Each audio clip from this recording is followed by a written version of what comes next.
Bismillahirrahmanirrahim. Assalamualaikum warahmatullahi wabarakatuh. Ila hadratin Nabil Mustafa Muhammadin sallallahu alaihi wasallam wa ala alihi wa ashabihi wa azwajihi wa zuriyatihi wa ahli baitihi wa khususan ila jami'i masyayikhina wa asatidina wa muallimis syar'i wa muta'allimihim wa khususan ila musannif hadzal kitab al-Ustadz Musa Mustafa At-Tamani nafa'anallahu bihi wa bi'ulumihim sa'unillahi lahumul Fatihah. A'udzu billahi minasyaitonir rajim. Bismillahirrahmanirrahim. Alhamdulillahi rabbil alamin arrahmanir rahim maliki yaumiddin. Iyyaka na'budu wa iyyaka nasta'in ihdinas siratal mustaqim. Siratal ladzina an'amta 'alaihim ghairil maghdubi 'alaihim waladdallin. Amin ya rabbal alamin. Subhanaka la ilma lana illa ma 'allamtana innaka antal alimul hakim. Rabbi shrah li sadri wa yassir li amri wahlul 'uqdatam min lisani yafqahu qawli. Qala al-mu'allifu rahimahullah ta'ala wa nafanallahu bihi wa bi'ulumihi fit dharaini amin ya rabbal alamin.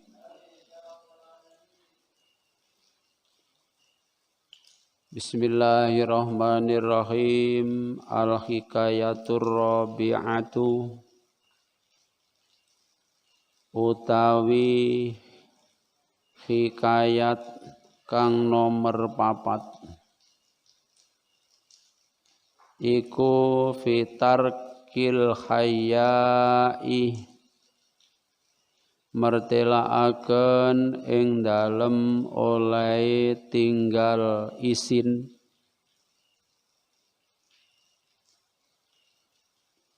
ila talabil ilmi maring luru ilmu.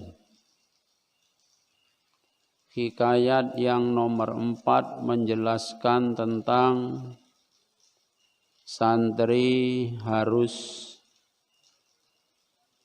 meninggalkan rasa malu di saat menuntut ilmu. Tidak boleh santri gengsi. Kalau itu bermanfaat yang berkenaan dengan masalah ilmu, apapun tidak boleh malu. Supaya lebih jelas lagi, ada cerita. Qala ngendika sapa Ibnul Attari. Ibnul Attari berkata, kata beliau, qala ngendika sapa asy-syaikhu Syekh Imam Nawawi. Jadi as-syaikhu itu yang dimaksud adalah seorang guru besar namanya Imam An-Nawawi.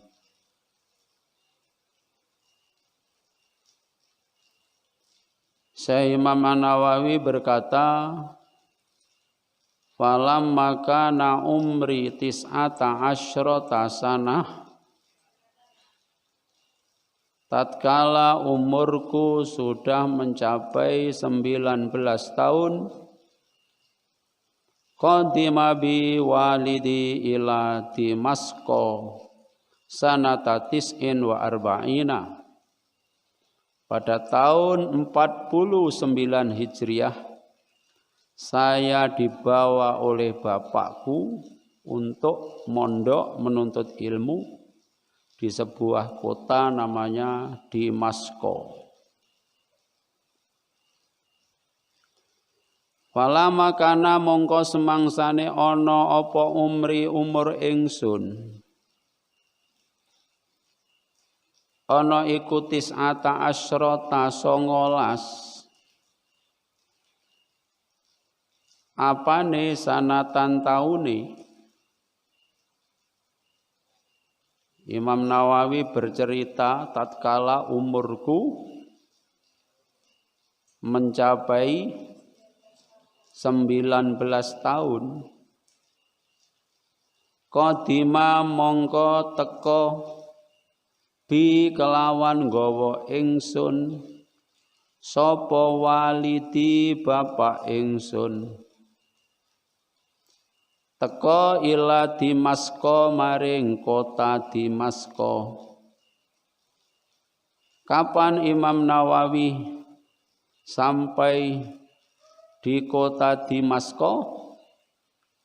Sanata tis'in ing dalem taun 9 wa arba'in lan 40. Jadi Imam Nawawi niku mondoke tatkala beliau sudah berumur 19 tahun. Tahun berapa dia mulai mondok di Damaskus?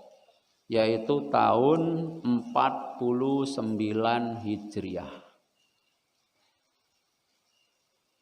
Sebelum mondok sudah dididik oleh bapaknya sendiri.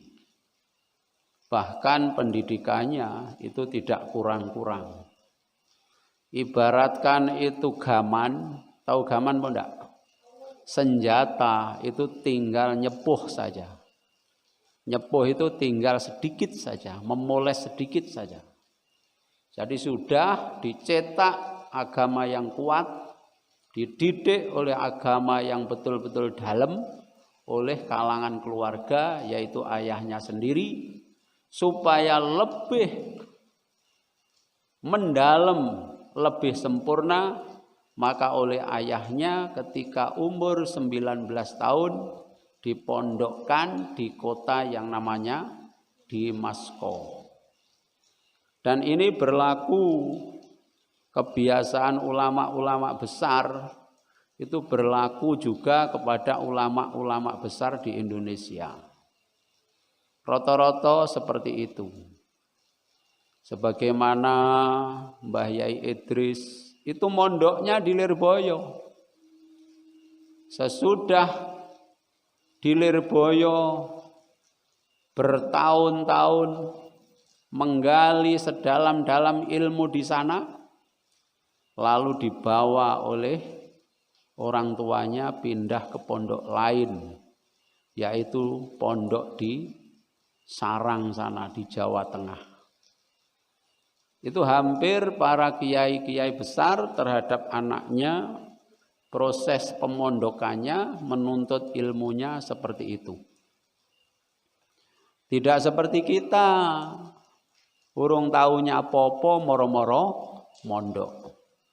Urung kenal carane pipis moro-moro mondok. Sehingga di pondok itu adaptasinya memakan waktu yang lama.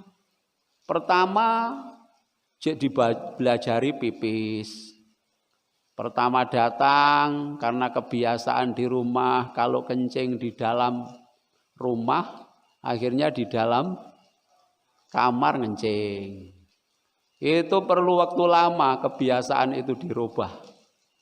Biasanya kencing sembarangan, biasanya berak sembarangan, akhirnya beraknya, kencingnya sembarangan. Ada galon yang seharusnya diisi oleh air minum, diisi dengan air kencing.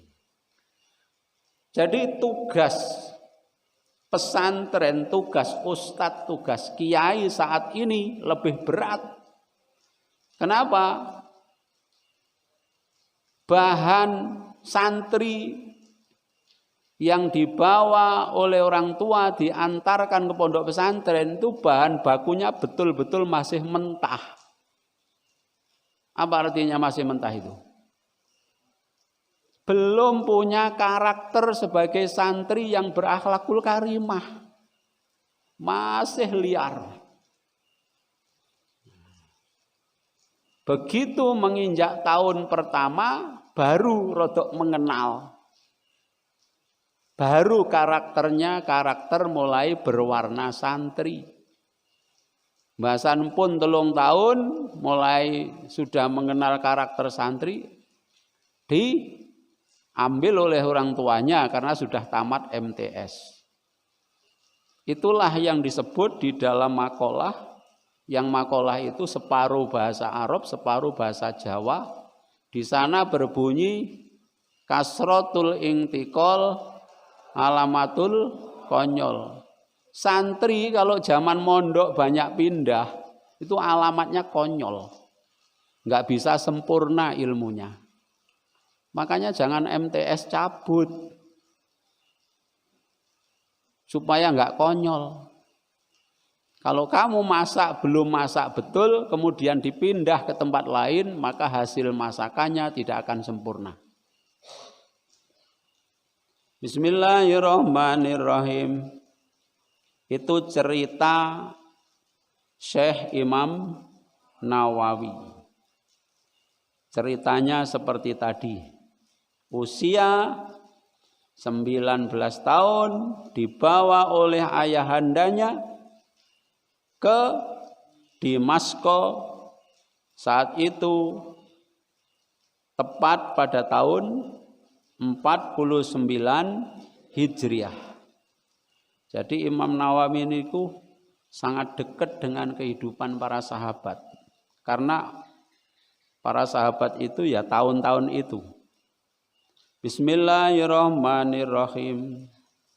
Fasakantu mongko menetap sapa ingsun al madrasata ing sekolahan Ar-Rawahiyata kang bangsa Syekh Rawahiyah.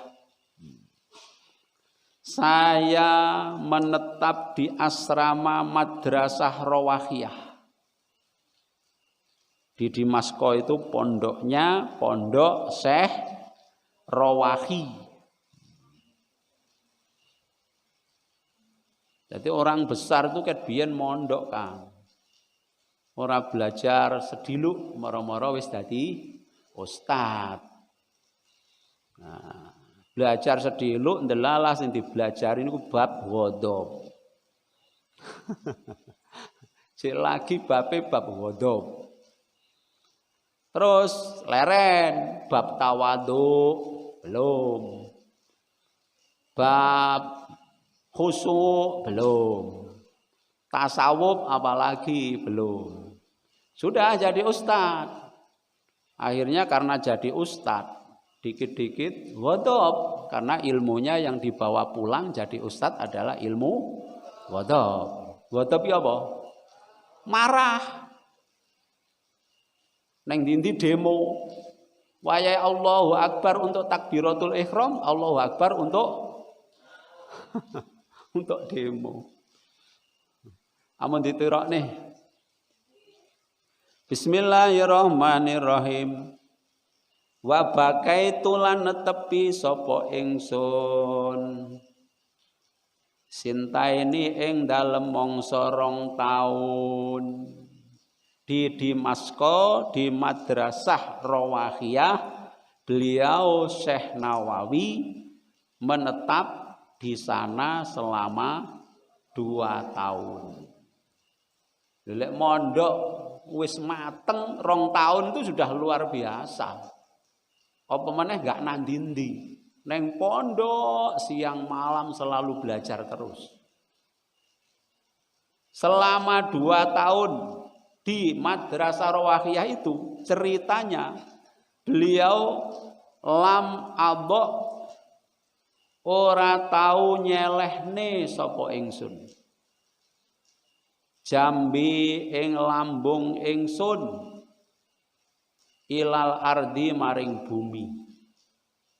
tidak pernah beliau meletakkan lambungnya nempel ke bumi.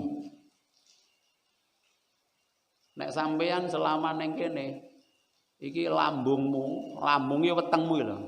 Wetengmu nemplek teng napa niku?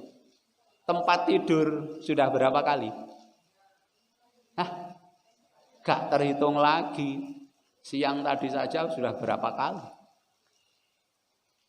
Imam Nawawi selama 2 tahun perutnya nggak pernah menempel di lantai. Berarti niki bahasa niki mboten nggak menempel sama sekali ndak. Jadi kata-kata tidak pernah itu bermakna saking setitike gitu. Jadi beliau selama 2 tahun itu tidak pernah tidur nyenyak. Bahasa lainnya seperti itu. Mboten nate turu kepenak. Artinya apa? Jam 11 selesai belajar, tidur sebentar. Nanti jam 1:30 tangi tahajud. Bar tahajud wiritan, tahlil, sholawat, tasbih. Kemudian tidur sebentar. Tahu-tahu sudah subuh, cepat bangun. Bar subuh langsung belajar lagi sampai siang. Nanti jam 11 tidur sebentar, jamaah lagi duhur. Nah, seperti itu. Mboten los. Jenenge apik Habib turune ya Allah. Sedina iki mau lek ora diurus, belas gak duwe aktivitas. Enek para wong iki. Nggih. Potongan-potongan turuan. Jadi apik kowe engko dirah turune engko. Bukan keturunannya tapi turunnya saja. Kalau baik keturunannya berarti bibit unggul. Nah, kuwi apik turune, bukan keturunane. Tapi mudah-mudahan taubat ya. Bismillahirrahmanirrahim. Bagaimana dahar beliau selama di pondok, makannya bagaimana? Beliau cerita, wa kana lan ana apa kuti panganan pikuat ingsun fiha ing dalem madrasah di pondok. Makananku ketika aku berada di dalam pondok iku jiroyatal madrasati. Roti kasare produk pondok, produk madrasah. Jadi masakan pondok niku mboten golek yang lainnya. Kang saapi-apike panganan dan penuh dengan barokah itu makanan yang dimasak di dalam kamu menuntut ilmu. Kalau kamu menuntut ilmu di Al-Falah, makanan terbaik adalah makanan yang dimasak di Al-Falah. Paling elek-elek panganan, barokahnya itu tidak ada, adalah makanan yang dijajakan di pasar. Apa dijajakan ini? Hah? Didasarkan di pasar. Kenapa makanan di pesantren, produk pesantren itu terbaik dan paling barokah? Krono panganane kuwi mau. Mulai belum dimasak, itu sudah mendengarkan lafaz Al-Quran, sholawat, pengajian. Sampai dimasak, sing masak mawon, niku mesti omongane sae-sae. Wonten pondok mosok mau karo masak misah-misuh doncak-dancuk kan mboten ora pantes. Sampai diangkat niku selalu mendengarkan kalimat thayyibah. Madai kalau itu banyak barokahnya. Sekarang sebaliknya, kenapa makanan di pasar kok barokahnya tidak ada? Karena makanan di pasar mulai dimasak, iki sing masak dongane gur golek bathi tok. Kita masak muga-muga bathiyo. Biasanya makanannya itu banyak sekali penipuan. Seharusnya gula yang diberikan bumbu dalam makanan itu tapi dicampuri dengan sari manis. Seharusnya itu adalah minyak murni yang dipakai goreng, tapi minyaknya minyak bekasan, jelantah. Kemudian sesudah dibawa ke pasar, makanannya tidak pernah mendengarkan sholawat, tidak pernah mendengarkan Al-Quran. Apa yang didengar? Yang didengar itu penipuan-penipuan. Kata penjual, ini makanan bergizi. Bergizi apa? Sari manis wong marai amandel.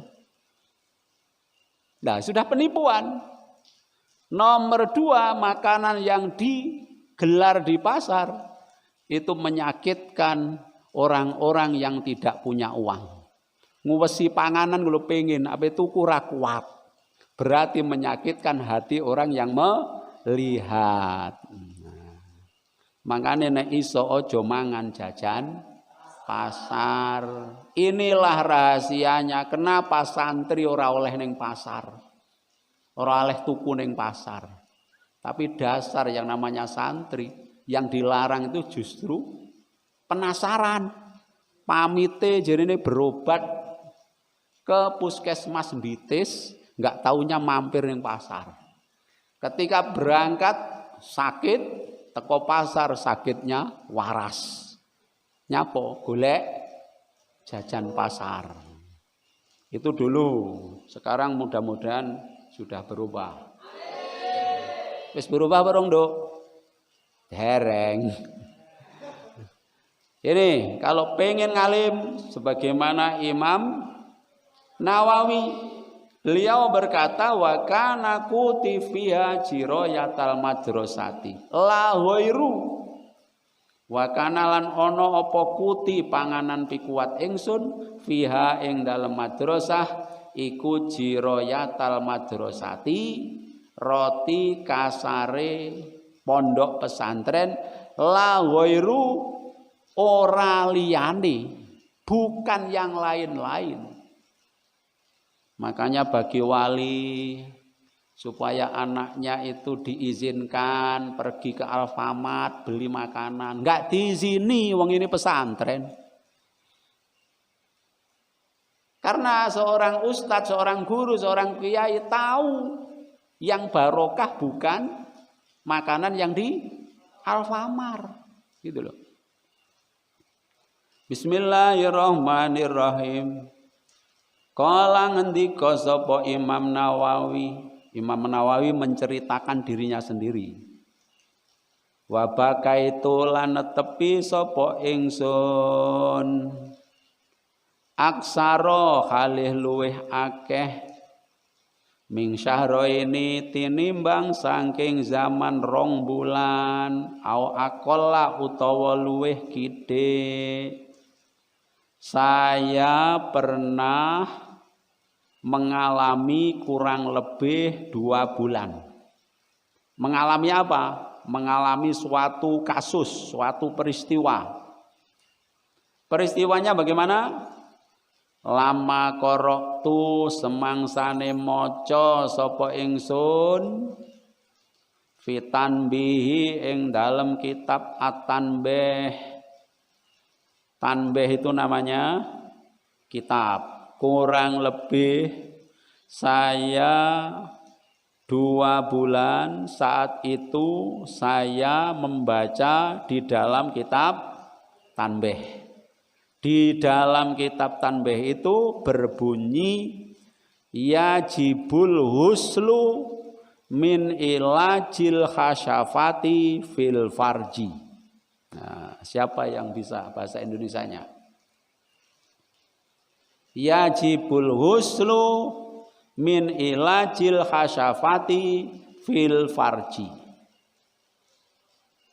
Di dalam kitab Tanbih Imam Nawawi membaca ini. Yajibu wajib apa al-ghuslu adus mandi min ilajil khasafati sebab saking olehe ngeblesaken khasafah fil farji ing dalem farji. Khasafah iki apa? Raruh. Farji iki apa? Ora roh ya. Farji niku sing gadah orang perempuan, khasafah niku sing gadah wong lanang. Niku Imam Syafi'i saat membaca niku dereng paham. Urung ngerti maknane. Sing ngerti maknane yajibul huslu tok. Wajib mandi. Nah, kelanjutannya Imam Syafi'i itu salah, memberikan pemahamannya salah. Min ila jil hasyafati fil farji, pengertiannya Imam Syafi'i kuwi munine weteng. Jadi perut berbunyi sebagaimana kita perutnya berbunyi. Pernah berbunyi enggak perutnya? Piye unine perutnya? Kelutuk.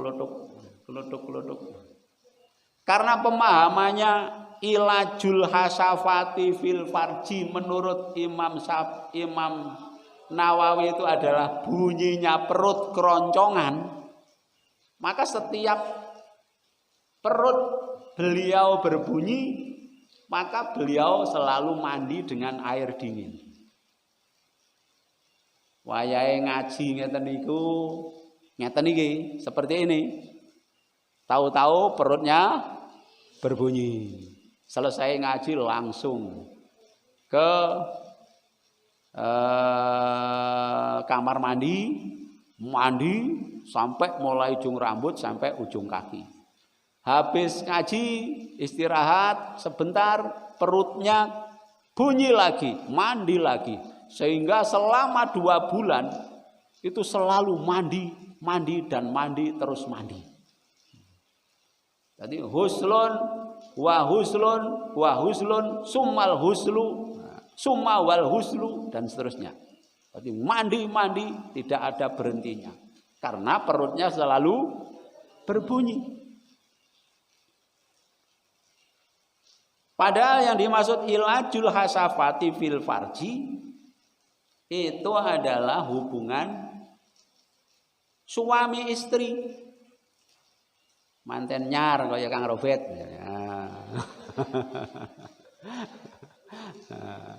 Kata terus nih, kok pengen kok. Wi ulfa wi wis gedhe wi. Itu betul santer sene.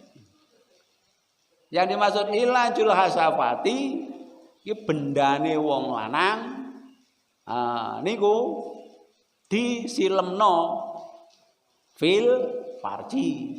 Ngene panggonane wong wedok. Nah, itu tadi. Imam Nawawi memang orang-orang dulu itu lambat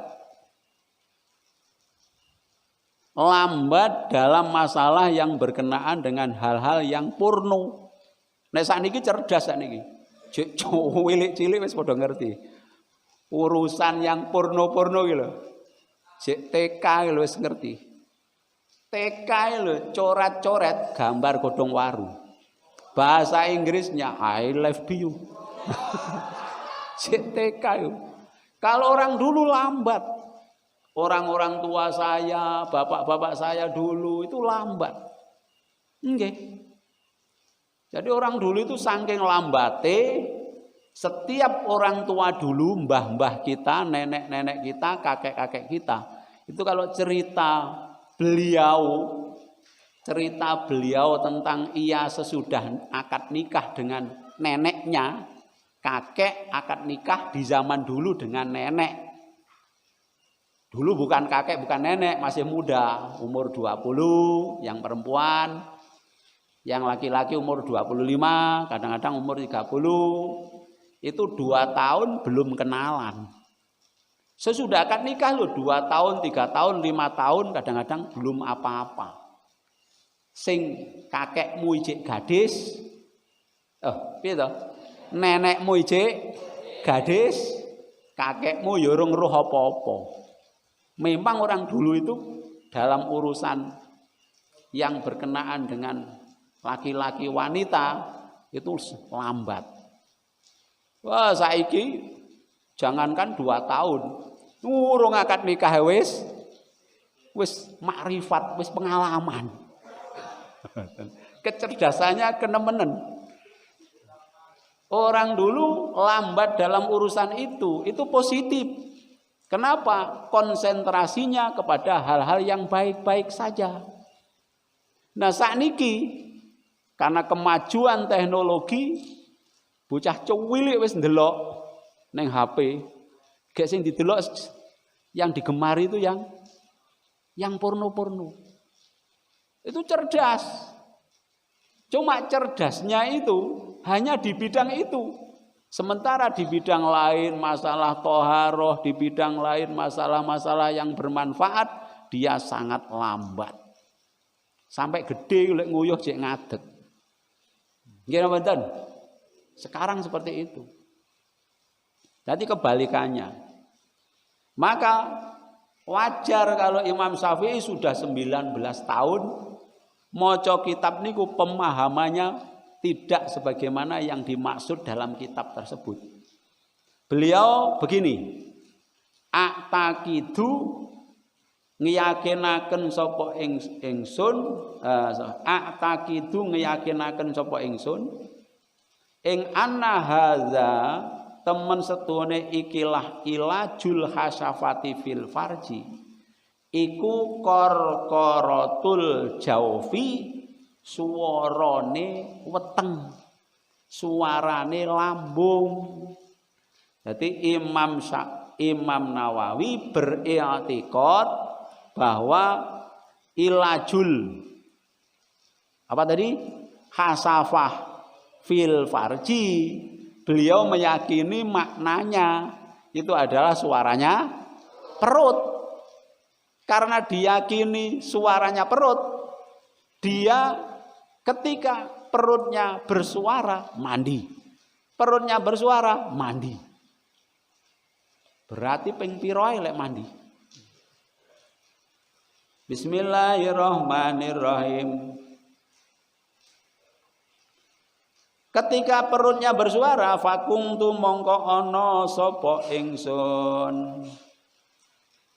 Iku astahimu ngesoaken sapa ingsun bilma kelawan banyu albaridi kang adem. Saya menuangkan air dingin kapan? Kulama korkoro semangsane nyuwara apa batni weteng ingsun tatkala perutku bersuara. Kala ngendika sapa rawi yang meriwayatkan berkata, waja'al tulan tumandang sapa ingsun iku usarrihu jelasne sapa ingsun wa usahhihu tegese beneraken sapa ingsun ala saikhina ing atase guru ingsun rupane Al-Kamal Ishaq Al-Mahrobi. Sesudah 2 bulan mandi,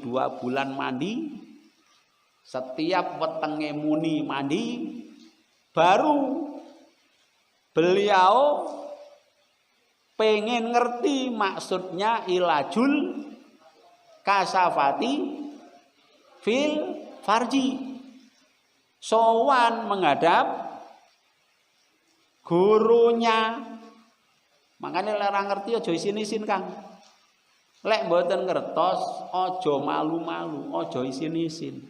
Sebagaimana Imam Nawawi menghadap gurunya yaitu Syekh Al-Kamal Ishaq Al-Mahrabi. Bertanya tentang ilajul khasyafati itu. Wala zamtuhu lan netepi sapa ingsun ing Syekh Al-Kamal. Berarti dia itu kalau bertanya konsisten. Artinya setiap ada masalah Imam Nawawi itu selalu bertanya. Padha kali santri mriki, takon rajin takon. Sampai waline mawon rajin takon. Cuma saya yang ditanyakan kapan liburnya? Kapan liburnya? Ini banyak corona, apa menunggu kalau sudah terpapar baru libur? Malah diganti lek takon. Jangan tentang corona. Nggih. Diganti apa? Pelajaran.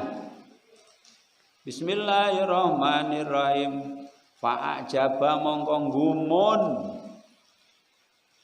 sapa Syekh Al-Kamal bi kelawan ingsun lama ro'a semangsane ningali sapa Syekh Al-Kamal mimulazamati saking oleh netepi ingsun lil istighali maring ketungkul wa adamihtilati lan ora anane campur ingsun binasi kelawan menungso.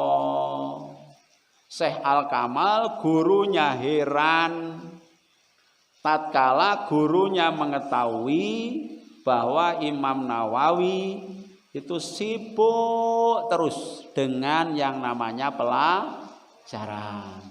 Jadi gak tahu metu-metu, gak pernah keluar-keluar. Selalu berada di dalam pondok. Beliau selalu istighol. Apa istighol? Sibuk dengan pelajaran, sibuk dengan hal-hal yang positif. Kemudian nomor 2, wa adami ihtilati bin nasi. Beliau heran guru saya Syekh Al-Kamal mengherankan kok enggak pernah ke jalan-jalan ke masyarakat. Gak tahu neng Karangrejo, ora tahu neng Wonosobo. Neng pondok ae belajar. Heran. Karena ini anak yang rajin, anak yang betul-betul sibuk dengan pelajaran, ceritanya Imam Nawawi sendiri, wa ahabbani lan demeni sapa Syekh Al-Kamal ing ingsun. Hatinya Syekh Al-Kamal tertarik dengan Imam Nawawi. Bahkan cintanya mahabbatan kelawan cinta syadidatan kang banget. Jadi gurunya sangat mencintai.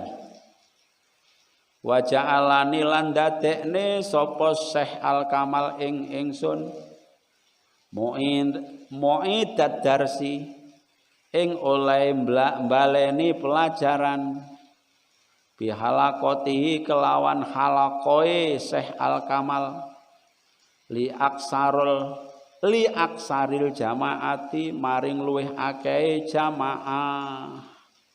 Akhirnya Imam Nawawi oleh gurunya diberi waktu yang terbanyak.